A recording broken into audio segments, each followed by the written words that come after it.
हमारे यहाँ फर्नीचर, पलंग, सिंगारदान, सोफा सेट, अलमारी, dining table, fridge, computer table और दीगर कंपनियों के फर्नीचर दस्तियाब है। एक मरतबा तशरीफ लाकर खिदमत का मौका दे। प्रोप्राइटर मौलाना शबीर साहब, deluxe furniture mall and home appliances, fruit market के सामने, माल्टेगिरी रोड, कामठा, नांदेड़। नांदेड़ शहर में पिछले कुछ दिनों से कोरोना का फैलाव तेजी से हो रहा है। दिन ब दिन कोरोना पॉजिटिव मरीजों की तादाद में इजाफा होते जा रहा है।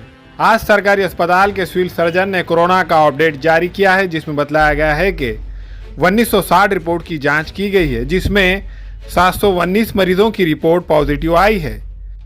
इसी के साथ नांदेड़ में जेर इलाज मरीजों की तादाद 3812 हो गई है, जबकि 481 मरीज सेहतयाब होकर मकानात को लौट चुके हैं और आज एक मरीज की मौत भी वाक़ हुई है।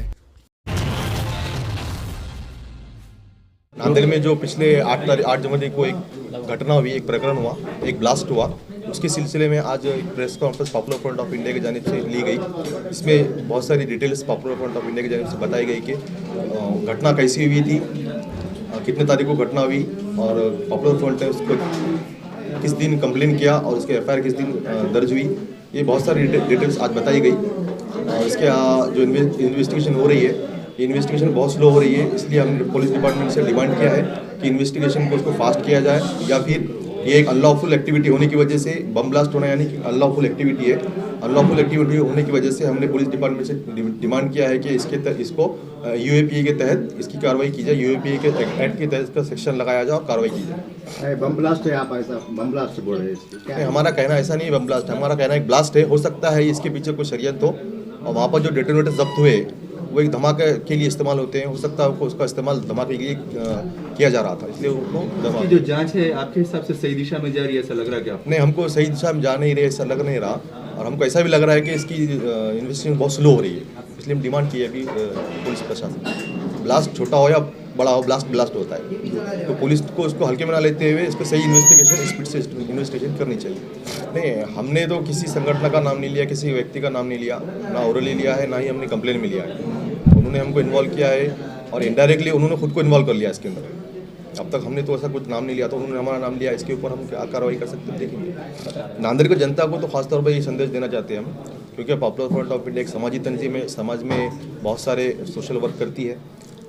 शहर में एक घटना, बहुत बड़ी घटना हुई है, उस इलाके के लोग खौफजदा हैं, परेशान हैं। हम लोग यही मैसेज देना चाहते हैं, उनसे कहना चाहते हैं कि अफवाहों पर ध्यान ना दें, अफवाहों पर ध्यान देकर शहर का वातावरण ख़राब करने की कोशिश ना करें, लोगों के ऊपर ध्यान ना दें और शहर में शांति का माहौल बनाने की कोशिश करें। और पुलिस प्रशासन से हमारी यही डिमांड है कि इसकी इन्वेस्टिगेशन आला सतह पर हो, ATS से भी करवा सकते इसकी इन्वेस्टिगेशन। आपकी तरफ से कानूनी कार्रवाई कुछ की जाने वाली है? नहीं सर, अभी पुलिस कर रही है कानून कार्रवाई, तभी तो हम कुछ तपास स्लो चल रहा था, आप कुछ करने वाले आगे? अभी तो ऐसा कुछ पूरी डिटेल इन्वेस्टिगेशन आई नहीं है। दूसरा आरोपी अभी अरेस्ट हुआ है PCR में, उसके बाद जब इन्वेस्टिगेशन आएगी पुलिस हमको बताएगी, उसके बाद नेक्स्ट स्टेप जो भी रहेंगे हम आपको बताएंगे।